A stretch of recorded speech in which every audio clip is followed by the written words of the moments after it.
Hello and welcome to the first episode of Katie the Science Lady. My name is Mrs. Jacobson and today's topic is cell theory. So let's learn together.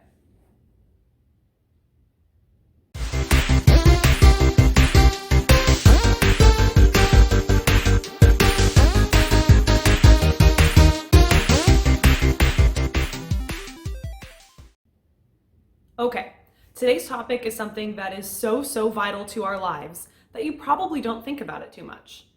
What are you made of?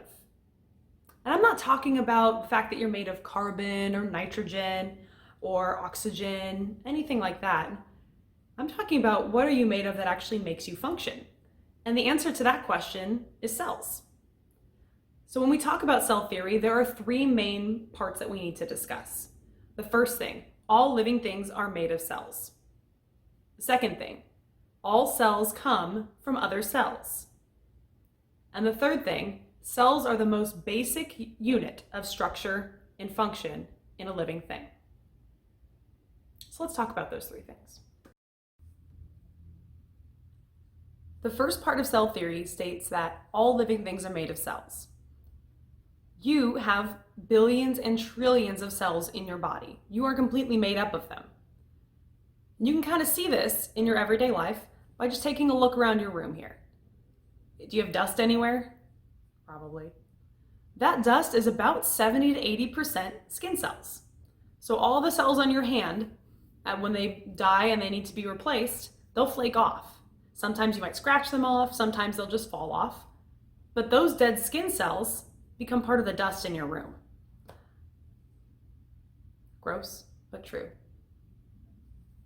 The second part of cell theory says that cells are the most basic unit of structure and function in a living thing. If something's alive, it's made of cells. One of the most common misconceptions that we have today is that a virus is a living thing. In fact, it's not. It's not made of cells. A virus is not made of cells. It's really just DNA and some protein around it, but it's not alive. And that's why viruses can survive on surfaces for a very long time, because they're not actually living and they can't actually die. They can be destroyed, but they can't die. The third part of cell theory is that all cells come from existing cells. Cells don't just poof into existence. That would be a little frightening and a little bit strange. Instead, your cells that you have in your own body go through a process called mitosis, where they copy their genetic material and then divide equally to make two identical cells. This way you don't get, let's say, a muscle cell on your skin, because that would look very strange.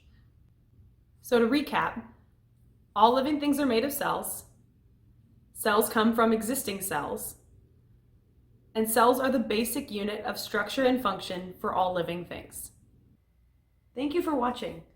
Please like and subscribe to my channel for future biology videos. I hope you had fun, hope you learned something, and I'll see you later.